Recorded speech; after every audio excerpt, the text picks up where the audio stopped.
Hi. I'm there. I'm here. You've been listening to Dialogue Conspiracy. You got the end on. Research specialist Mae Brussell. Okay. Hi, I'll take it from here.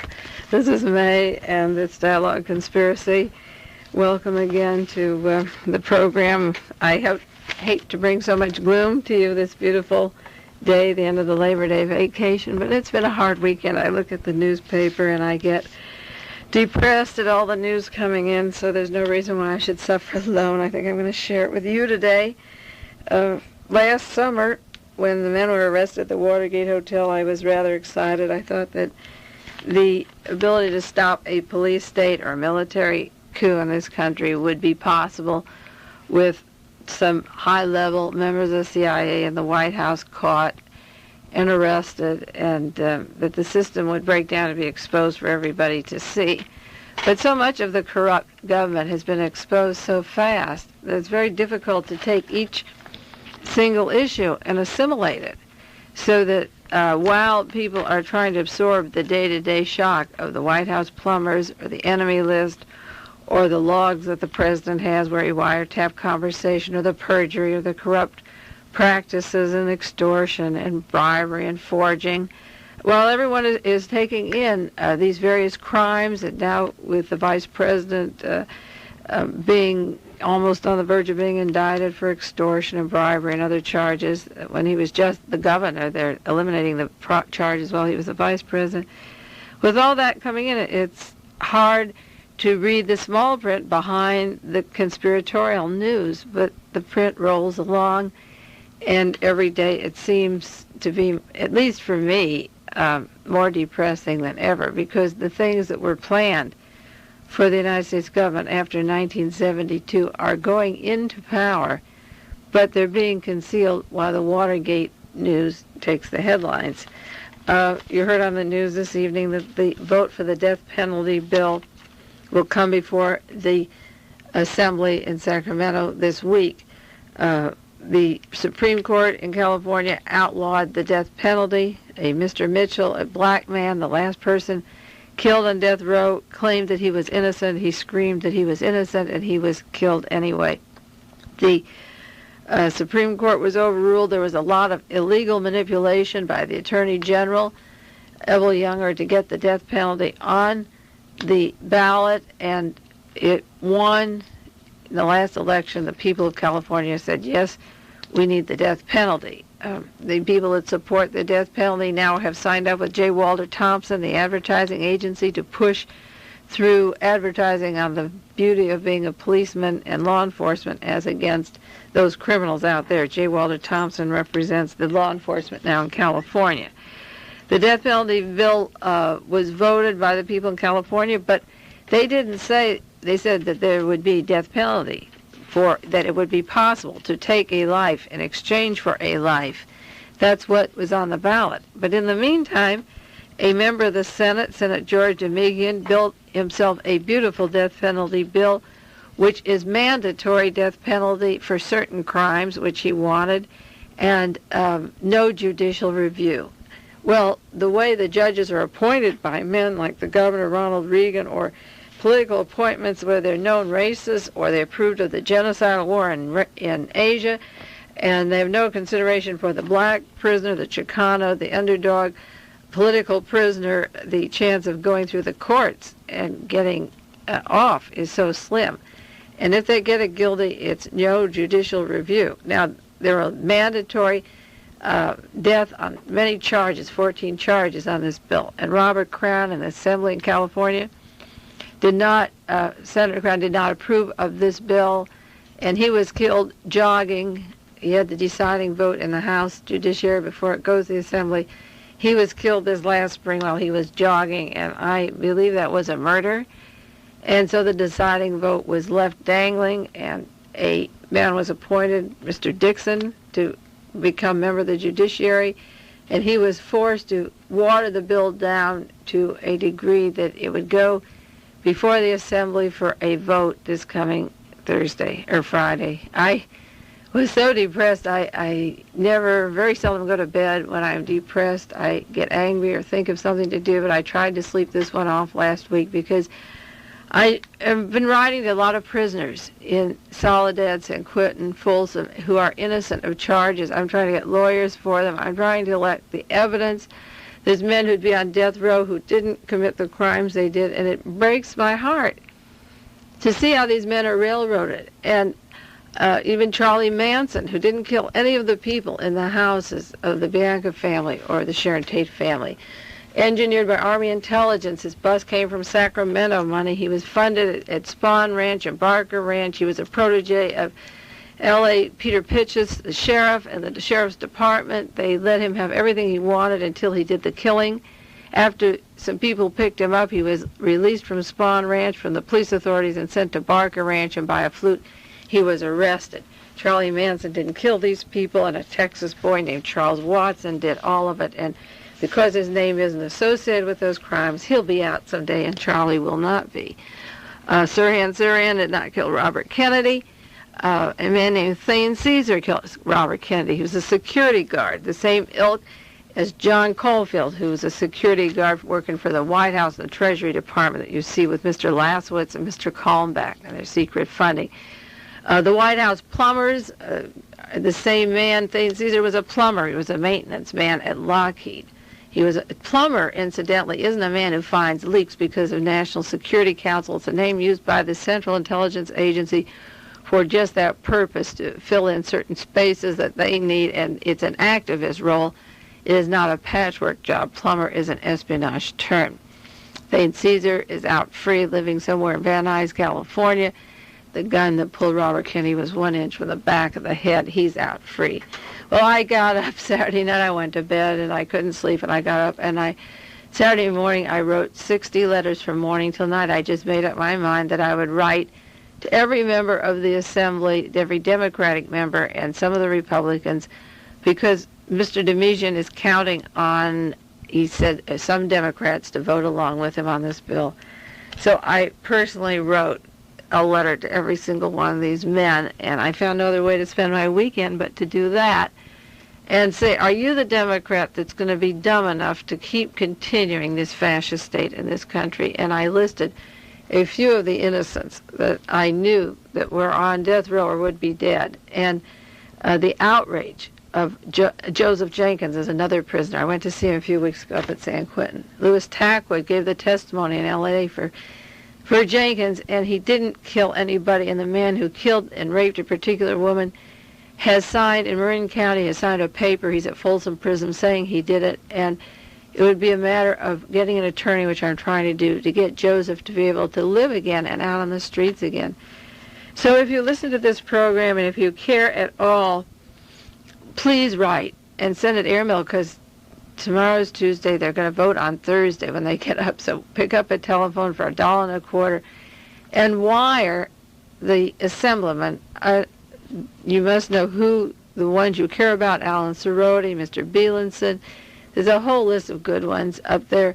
Tell them please to vote against anything so final as automatic death on these various charges. Last week we talked a little bit about, quite a bit, about the assassination plot. They called it a plot finally down in New Orleans that was going to get Richard Nixon. And it was very interesting. Up until this point in American history for the last 10 years, every assassination or murder was a lone assassin, a deranged mind, a misfit, no conspiracy, no plot.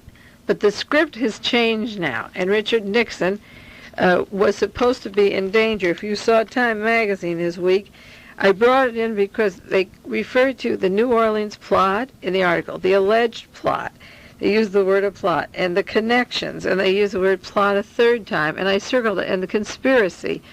And there's a big effort to draw a plot and a conspiracy all of a sudden, and I suggest that this could be to justify the $10 million in security that Richard Nixon says he needs for his 10 offices. But we heard a lot about Mr. Godet, who was going to be the fall guy, the patsy, who was out in New Mexico, who wasn't even in New Orleans when all this was supposed to happen.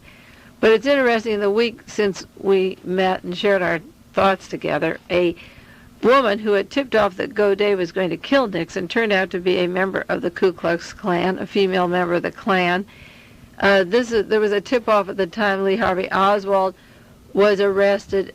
Somebody from Alabama called the FBI, go to Klein's in Chicago. That's where the gun came from, and there were tip-offs of people. Well, the woman from the Klan gave the tip-off of Godet, and it turns out that she didn't recognize the face. She didn't know the man, and he was in New Mexico. But this way they could blame a radical, long-haired hippie who once had marijuana, who's living on a commune. And that's how you create the profile of an assassin.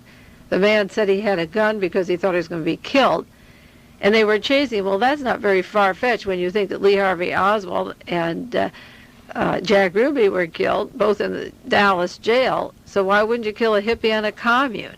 And if he were dead, you'd say he's part of the conspiracy. But it was interesting that Time magazine had something which none of my newspapers had all week, and I take 8 papers a day.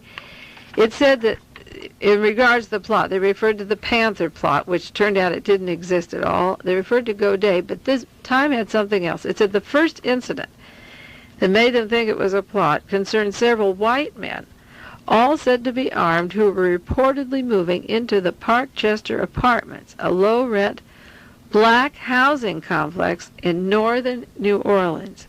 Armed with rifles and shotguns, the police raided the apartment to find the suspects had fled the police, and later they theorized that the men had been common burglars and hold-up men and not would-be assassins. Now that is very interesting. We talked about the police uniform being taken at 10:30 in the evening, and the badge and nameplate taken from a police car, and the chief of police cars was stolen temporarily. This group of white men that were armed, that were reportedly in a black apartment, reminds me at the time of the Charlie Manson case, when the 5 people were murdered one evening, Sharon Tate and the other in her home, and the next night the Biancas. And when the girls from the Manson clan were arrested, they said that they left credit cards of the Biancas in the black part of town at the gas station in a washroom to make it look like the blacks had done the murders, that they wanted the blacks to look like the murders. Then on the door of the home where Sharon Tate was killed with their blood was written, "Death to the pigs," in blood, and that would make it look like a slogan that the Panthers used. And the very first article that was written about the Sharon Tate murders was written by Ed Butler, who works for Patrick Frawley, and Ed Butler worked with Lee Harvey Oswald in New Orleans when they were both intelligence agents. And Butler had an article, "Did Hate Kill Tate?" blaming the Panthers for the death. So there were 3 leads to blame black people. So here you have white people moving in the black part of town. Well, you notice none of their names appear. They were never photographed, and they never got to play that the other 2 group. And I think that that's very important, because I think that Richard Nixon, the assassination plot, could have been real there, and the Secret Service might have done a fluke, and somebody released the information about the conspiracy that they weren't supposed to do, because there are some good guys. There was a man in Miami in the Secret Service who sent tapes of the planned assassination of President Kennedy 3 weeks before he was killed in Dallas, and there are tapes that exist of the assassination plot. So Kennedy took the helicopter from the airport to where he was speaking, and the assassination took place in Dallas, but a Secret Service man blew that, and Lee Harvey Oswald had called the FBI. There's 2 memos of messages, one from New Orleans and one from Dallas, telling about the assassination plan for Kennedy. But he didn't know he'd be the fall guy. He was paid by the FBI, but he didn't know he'd be the fall guy for this operation. Now, the same week, August 23rd, this last week, a Secret Service agent was killed in Washington, D.C. And this didn't make the headlines either. 2 people were killed. I say murdered because I look at them as murders. That's the only way I see half of these things now. A British newspaper publisher was run over in front of San Clemente just the same day that Richard Nixon had his press conference there. But in Washington, D.C., there was a small article in the second section, page 18, that said Secret Service agent killed. A U.S. Secret Service special agent was found shot to death in his apartment on the Prince George County Police report. They said the death was apparently a suicide, although there was no note. Nothing was found next to him, and they declined to give further details pending the autopsy. Now, he'd been working for the Secret Service since 1965, which is a fairly long time. So I'm just wondering if this was the man that alerted about the plot down in New Orleans, and that he could possibly have been murdered in order that they can use this same team if they need them later. The chain of command isn't broken, and white people would go into a black apartment, shoot, and leave. And that's exactly the way these other conspiracies come down. And so I still believe that New Orleans is a city where assassination teams exist all the time that would take care of public officials. There was another article in the paper this week about the airplane crash from 553, that's the United Airlines crash that Mrs. Dorothy Hunt was on, the wife of E. Howard Hunt, defendant in the Watergate case. Congressman Jack Brooks from Texas is chairman of the powerful House Government Activities Committee. Now, this is not before the Senate Select Committee. They'll be meeting next week, but the House Governmental Activities Committee, and he is investigating the plane crash seriously. Also on his committee is Congresswoman Cardis Collins from Illinois. Now, Mrs. Collins is taking her husband's seat. Hale Boggs was dead this winter flying over Alaska, and I have information from two different sources about that airplane crash. Mrs. Boggs is taking his seat, representing him. But Congressman Collins was on this particular Government Activities Committee, and his wife has taken the seat, and she is sitting in. The former widow of George Collins, who was on the enemy White House list, who was killed on this plane crash, is also on this committee, filling the vacant seat of her husband's death. The decision by the Brooks Committee to probe the crash marks a major breakthrough in this case. I'm reading this from a newspaper article by David Collins, another Collins this week. The Government's Activities Committee, one of the most powerful on the Capitol Hill, overlooks the activities of various government agencies, including the National Transportation Safety Board and the Federal Aviation Board. You see, immediately after the crash, Mr. Butterfield, who was Richard Nixon's CIA babysitter and controller of the White House bugging and wiretapping, went right out to be head of the Federal Aviation, and A. Jill Crow went out to be charge of the National Transportation Safety Board, and Dwight Chapin of the espionage team went to Chicago to United Airlines. And Richard Nixon and company thought that they had all these three agencies covered by sending his top agents out after the plane crashed, where 80 FBI agents were at the field at the time it crashed. But the Brooks Committee is going into it. They've interviewed Sherman Skolnick from Chicago, who has all the evidence of the plane being tampered and the sabotage. They find, this is from the Boston Globe, they find Skolnick's charges of murder and sabotage to be correct. Now, the Rolling Stone has an article this last week out on Sherman Skolnick. I understand it's not favorable to him. I cannot understand it. The accident happened in December, and Skolnick made these charges immediately, had press conferences because of Alex Bottas, his researcher, being at the plane field at the time the plane crashed.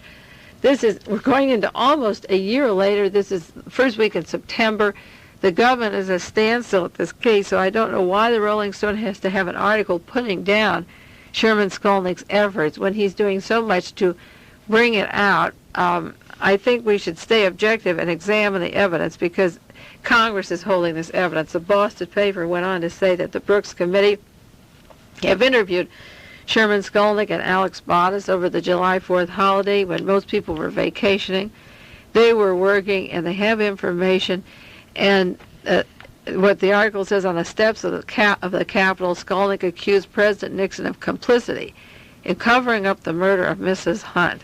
So while the nation was taking their vacation, a few other people have been working very hard. The article concludes by saying the quiet atmosphere in Washington is in effect only the calm before the storm, with one of the most powerful committees in Congress looking into murder and sabotage connected to the Watergate affair.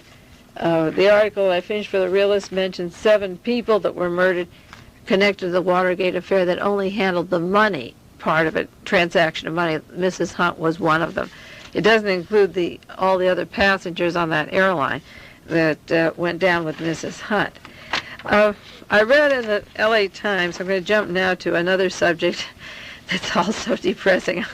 We can do a 4-hour talkathon, maybe do everything sad this week and hope to be happy next week. I don't know.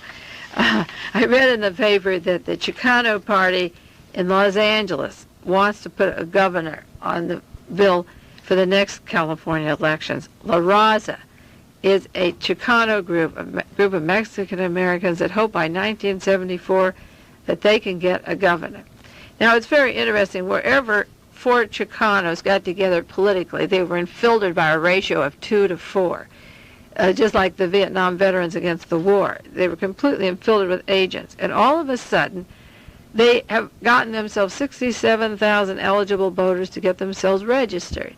Well, this reminds me that they're going to be betrayed. What they're going to do is to get help from the Republican Party and from the government through funding like the White House funded the American Nazi Party, the Peace and Freedom Party, the American Independent Party. These people were funded to draw votes away. Well, the American Independent was told to register with the Republicans this time around and not split it, and the Wallace Party was forced or begged them to split partly with the Democrats. The funding of Segretti and Kalmbach went into manipulating these parties so that the Republican candidates would get the most votes. And in this case, if the Chicano Party registers like the Peace and Freedom and gets support to build up a governor on this ticket, it guarantees that Evelyn Younger would become the governor, or it pretty well would guarantee it, because you're taking all these votes away from the Democrat. And they may say, well, what has the Democratic Party done for us? But a lot of people were disenchanted with Governor Brown. They didn't want him, and they figure, what difference is there, Ronald Reagan? Well, just read the statistics of what's happening in the criminal department, the prisons, the welfare, the nursery schools, everything, the education, the funds for schools, for programs of learning, occupations, trades, anything this state needs. You name it, it isn't going to the people of this state. It's going to the handful of people offshore. Oil will come in, the drilling, and the conglomerates, the forces that control the oil, the sea around us, the land, the parks, are going to make it tighter. The lumber is being cut down. I read a few weeks ago, Office of Management budgets cutting down forests and not replacing them for the lumber people. It makes a difference who's the governor in this state. And it's very important that the Chicano Party doesn't split their vote this next election, or it's going to be a very sad day for those people and for all of us if we don't pull together and stop what is referred to by themselves as their Gestapo. Louis Tackwood used to speak about Evelyn Younger's pleasure in describing a Gestapo someday. The California law enforcement do want a Gestapo, and we're linked to the national one in the White House. I called a friend of mine who knows people in La Raza and tried to tell her the urgency that people all pull together for this next election at least, and think about, we're in 73, think about 74. So a friend brought over a newspaper for me put out by La Raza so I could write an article for them and state the reasons why they shouldn't splinter off at this time. And while I read the newspaper of La Raza, I came to an editorial section. On the back, I was going through it to get the address of where to write to these people and send them an article. And there's an editorial in there that says, secret plan to make the U.S. all white. And this was in the paper. It said, vital information has reached El Grito, that's the paper that's published down in L.A., from a person who worked during the late 60s with military intelligence in the Pentagon, where he had top security clearance and access to secret documents. According to this person, there's a top-secret plan for the military takeover of the United States. The name of the plan is Heliotrope. Its target date is 1976. It calls for the seizure of Congress, assassination of numerous congressmen, a complete takeover by the military together with big business. Heliotrope involves high-ranking Pentagon officials, the CIA, the Green Beret, and members in all branches of the services, even the Coast Guard. After this turn is carried out, a new plan goes into effect called Turn Sol. This calls for the rounding up of all non-white people and eliminating them. No person who is more than 1/4 non-white is going to survive. This means the extinction of all Mexican, Indian, Black, Latino, Oriental, and mixed people. This information came from a person not mentally unstable, who was not drunk at the time he related it, to the military madmen behind these plans, to Nixon, who has already tried to make himself a dictator. We say such plans will never be allowed to go into effect. To Raza and all our sisters and brothers, we must awaken now and understand what could happen to us. We must take off the blinders that make some of us still think the U.S. is a democracy. We should remember that all the Jews in Germany said it couldn't happen here, and then 8 million were killed. It did them no good to stay home minding their own business. We don't want our people to learn too late. They should have supported or joined those fighting the system. And it's signed El Grito staff. So in the same paper, on one side of the sheet, they're talking about a plan to exterminate all the whites, and on the other side, they're saying, let's run our own governor. And you see the ironic twist of them assuring themselves that they will get, in fact, what Turnbull guarantees. Well, I've been doing a lot of work comparing this heliotrope. This is the first time I've seen this Pentagon suggestion of the Pentagon heliotrope, but I have read on the program the National Security Council plan for the King Alfred plan.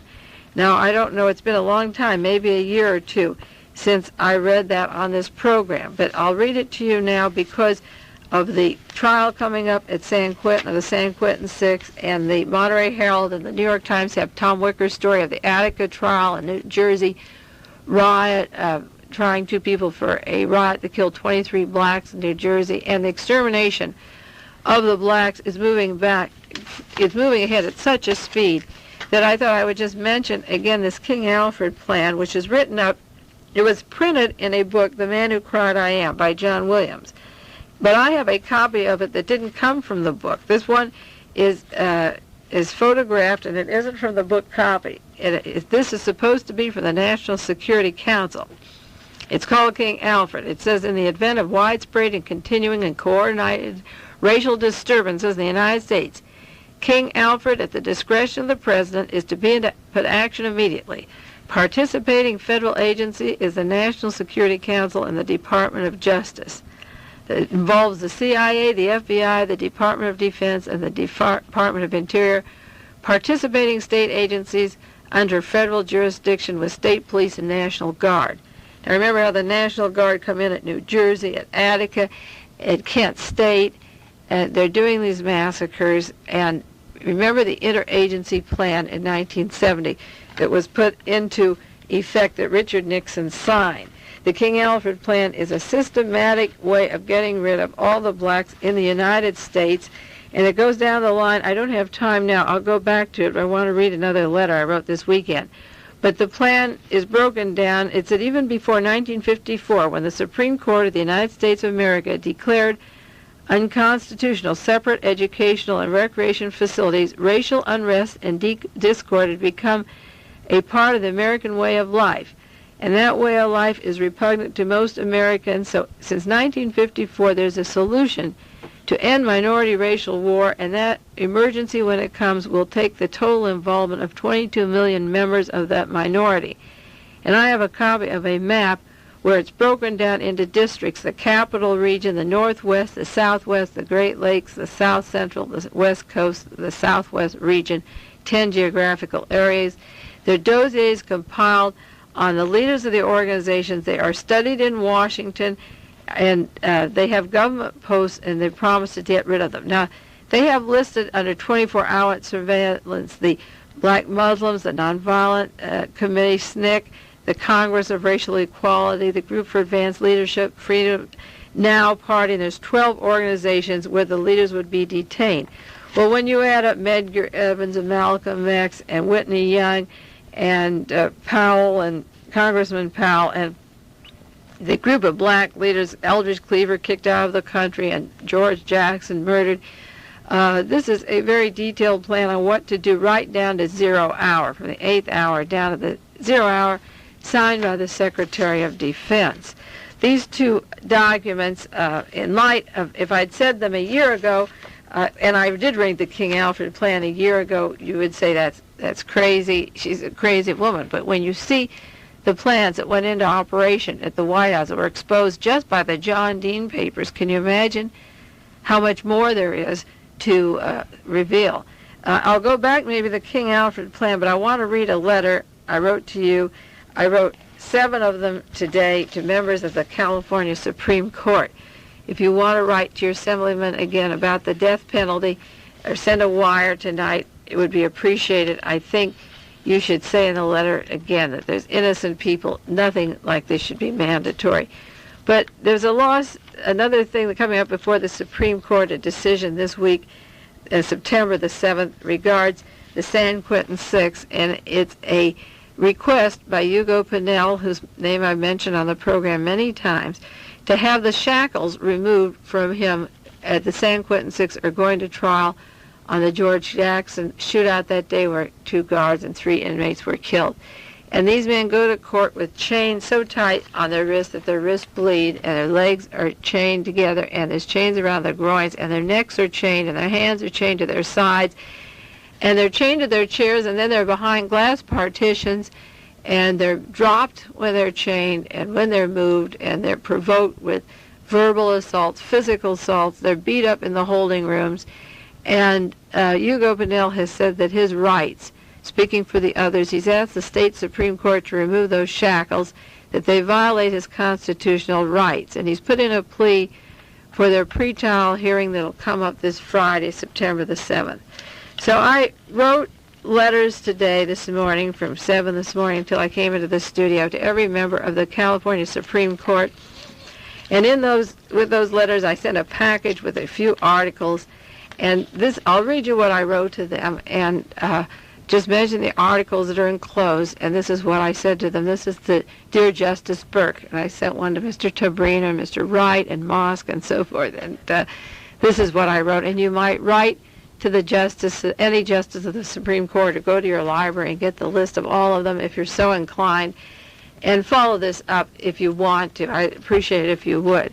What I said was, Dear Justice Burke, I'm writing to you regarding the shackles on Hugo Pinell and other defendants in the San Quentin Six trial. Mr. Pinell alleges his civil rights have been removed. They have been denied him throughout his confinement. The shackles should be removed at this point of time in U.S. history for the following reasons listed below. For 1 year, I've been researching into the charges placed against Mr. Pinell from the time of his first arrest to the present date, and I'm writing a book illustrating how the title, Most Dangerous Criminal in California, was placed upon him by the way of various provocations, injustices, humiliations, and indignities. Guards and prison authorities create a fictitious image of Mr. Pinell by manipulation, and his charges are based upon trials and appearances that make him appear to look guilty. Point number 1. July 1970, Richard Nixon signed into existence an illegal intelligence operation which was intended as the future American Gestapo located inside the White House. 2. This interagency plan was never rescinded. December 1970 to January 1971, Judge Morrill Sharp from Seattle was at the White House considering the offer to head this secret group. No orders ever went out to rescind the plan. 3. The plan was to use all armed forces and intelligence agencies against radicals, anti-war protesters, Black Panthers, minorities. Radicals included Democratic candidates for 1972. July 1970, the same month that this agency went into operation, the Defense Department from the Pentagon assigned Stanford University to research a study on how to induce artificial paranoia in blacks. This 28-page study is one more example of future plans for blacks, minorities, and critics of government to be harassed. Number 5, the use of shackles in court, glass partitions between the defendant and the audience, physical searches, photographing every visitor to the court trials is part of the paranoia in the jury's mind.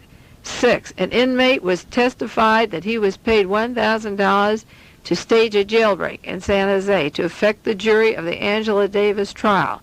One more inmate was killed, as well as James Carr, that same week, for those purposes, to scare the jury. 7, the Marine Court killings. This is where Judge Haley was killed, and the Rochelle McGee followed that trial, and Angela Davis trial. The Marine Court killings and the San Quentin murder of George Jackson were known in advance by the Los Angeles police and the California law enforcement. 8. The purpose of allowing these killings to proceed and the murders that followed was to bring into law just those things which will become necessary to assure the confinement of political prisoners from that day on: the court trimmings and the prison isolation and the chains. 9. The LAPD and Attorney General Evel Younger are directly linked into the White House super military police agency, and they were very open about discussing their Gestapo.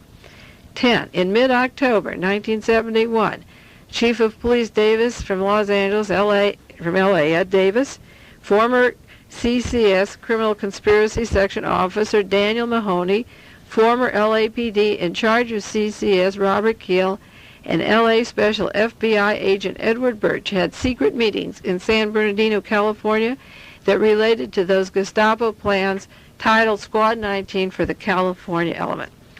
Number 11, the same Sergeant Mahoney that attended the San Bernardino meetings allegedly killed Jonathan Jackson up at Marin County shootout. As scheduled, the LAPD had foreknowledge. This is from Los Angeles with love to Marin County. Number 12, Eldridge Cleaver embarrassed the prisons and USA racism by writing a book. From that day on, the word in the California prisons was to kill George Jackson before we get another Cleaver. Many offers of parole went out to prisoners if they would do this for them. Hugo Pinnell, writer, poet, friend of George Jackson, was singled out for the same reasons that the other enemies, Cleaver and George, were murdered. He's a defendant now in this trial and wants his shackles off. Judge J. McMillan in North Carolina stated that the First, the Fourth, the Fifth, and the 14th Amendments to the Constitution were denied white citizens, students, during the Nixon-Billy Graham rally, but who speaks out for the blacks or the prisoners or the minorities whose constitutional rights have been violated while they are confined or arrested or even on the streets? 14, the National Security Council, with their King Alfred plan to kill blacks and the Heliotrope plan of the Pentagon to kill Indians, Mexicans, Latinos, seems to be functioning and profiting through the court system. 15, will the courts in California please halt this madness? Shackles are not to protect society or the courts or the judges. Their purpose is to affect the juries, to increase provocations, and scare the jury to believe that these are dangerous animals that are chained up. Herbert Mullen, confessed killer of 14 in Santa Cruz, who happens to be white, went to court in a proper suit with no shackles because he is white. He was not provoked by guards or beaten up. The browns and blacks are made to appear as dangerous animals. Please stop this. Signed, Mae Brussell. And then I enclosed in the letter for them a few pages from that Stanford study that was done in 1970 on how to induce artificial paranoia, which was what none of us needed in this nation in 1970, because you see, this was the same month that Richard Nixon signed in the law that you could enter a home. It was legal to rob, to open your mail, to wiretap your conversations, to enter and arrest you without a warrant. This was all happening. But Stanford, from the Defense Department, had a study with questions like, do you worry? Do they tap my phone? Does it frighten you to be observed? Do you worry if you've got something on people? You know, it's about the mafia. Are you afraid of them? Do you have incriminating evidence against anybody? And this is one page from a study about wiretapping, being frightened, getting evidence on somebody. Rockefeller just put through in New York a $1,000 reward to inform on somebody who has drugs or grass or even LSD to send them to prison so people can be informing on you. But in 1970, they wanted more artificial paranoia. So the Defense Department, I sent the members of the Supreme Court some of that. I sent them a copy of a lawsuit placed by Alan Mancino, who was in the yard when George Jackson was killed, and he has placed a $450,000 suit against the guards in San Quentin. Mancino said he's now on parole and he lives in Seattle, but he claims in the suit that when the firing stopped in the yard, the day when these men were killed. He and other prisoners were stripped and chained and forced to lie naked in a courtyard lawn. He was shot by a prison guard. He was left for more than an hour without medical attention. He charged he was finally treated and forced to undergo surgery to have the bullet out without any anesthetic. And then he was locked in a medical cell where a hood was put over his head, and he was beaten until he made a statement against the fellow inmates in the adjustment center, and that was the basis upon which the San Quentin Six was to be arrested. He was later transferred to a Nevada state prison, held incommunicado in a medical care, and he was told he would suffer if he made any waves. He is living in Seattle. He was never allowed to talk to any newsmen, and now he's placed a lawsuit, $450,000 against the guards in San Quentin. I sent them another article from testimony of Mr. Mo Camacho, president of the California Correctional Officers Association, saying how they were going to take, members of Congress came out to see what was happening in our California prisons, and Mr. Camacho testified, we're going to take the revolutionary violent inmate and separate him from the general population, that he can't mingle with the other people, that if they have opinions or reasons that would be a source of revolutionary activity, they should be separated. He said Attorney General Evel Younger only last week said circumstances of incarceration provide a situation conducive to enlisting men into revolutionary movements. So we have to remove those political prisoners before they are an influence on the other prisoners. So the recommendation was that the revolutionary inmates be housed apart from the confronting inmate population, the faster the better, as a solution to halting the prison bloodbath. So these particular men in the adjustment centers are isolated 23 and a half hours a day from every part of the prison population like animals and beasts, and can see nobody, no movie, no television, no music, no posters, nothing to decorate their cells. They can't move about because a great deal of them are innocent, and if they cry their innocence, they say, oh, you're getting too smart-assed, you're political. Out you go. I also included in the suit, in this package for them, a $1 million civil rights suit placed last June by Hugo Pinnell, Fleta Drumgo, David Johnson, John Larry Spain, Willie Tate, and Louis Talamance. They asked for an injunction prohibiting the prison officials from further acts of harassment and violence. For a year and a half, they've been beat up. 2 years less a month of constant brutalization in the adjustment center. They've placed a lawsuit against the officials, but the courts don't even answer these things, where they're beaten and threatened, and every day their life is threatened in the adjustment center.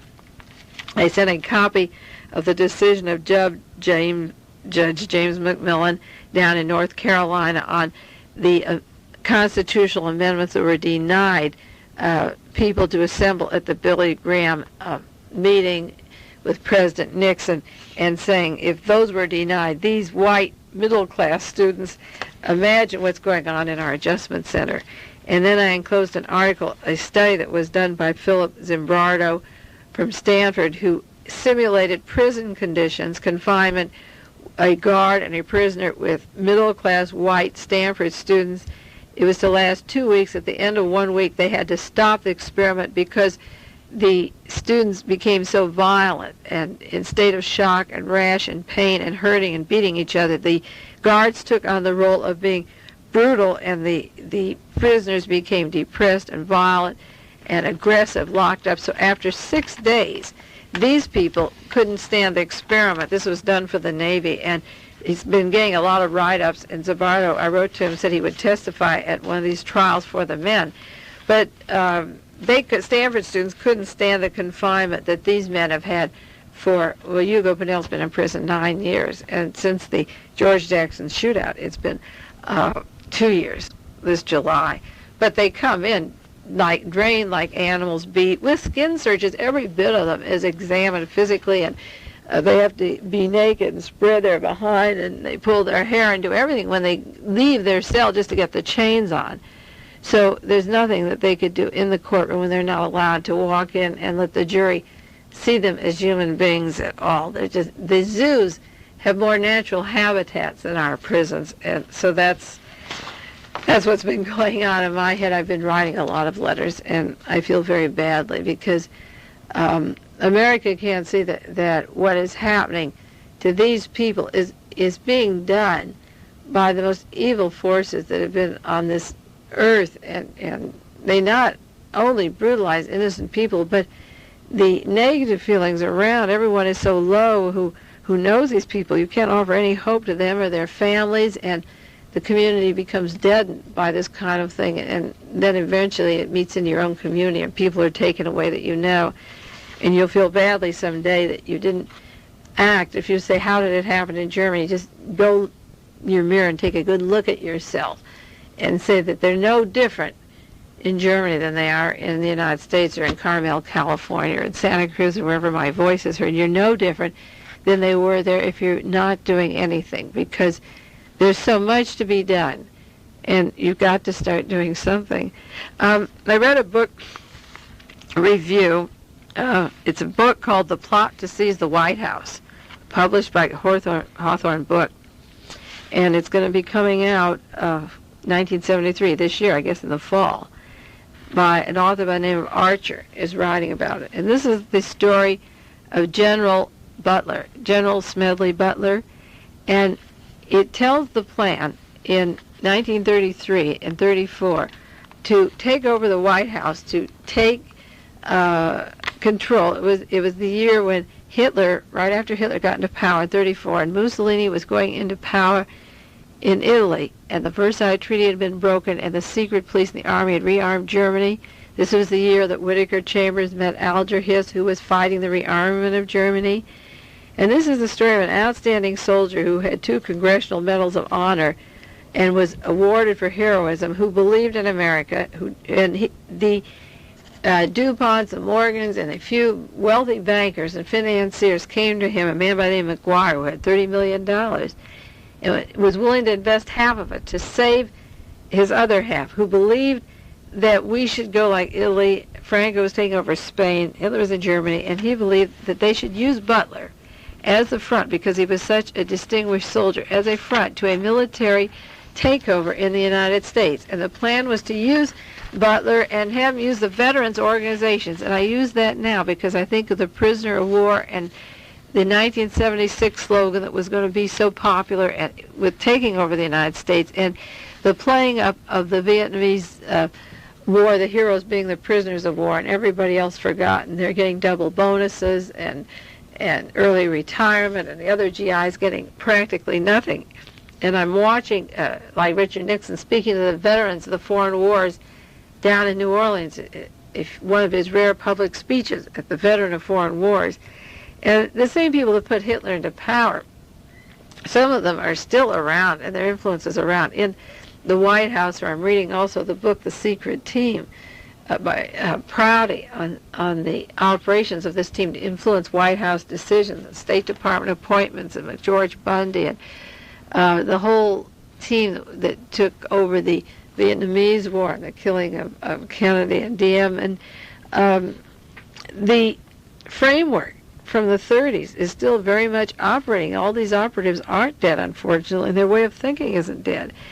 And they went to J. Edgar Hoover, and they wanted Hoover to order General Douglas MacArthur to use this bogus army, this veterans of foreign wars before. And they were going to get Roosevelt. The idea was to get at Roosevelt and put him in because he was weak and sick, and, you know, he had been paralyzed from polio.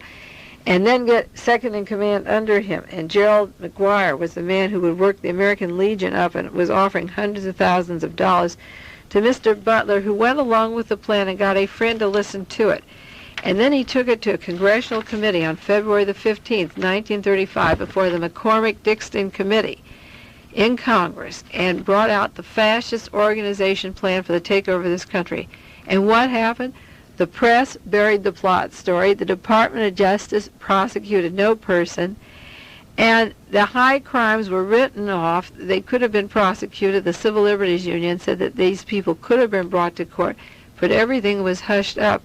I may go back to this next week and give you more details, because it's fascinating to break down the chain of command and certain names that were involved in this, and how they've continuously wanted to force a police state in this country, and how this plan is actually in operation since the Watergate, as the front men were removed from office. We have our top team operating right in the White House now, with General Haig commanding the president.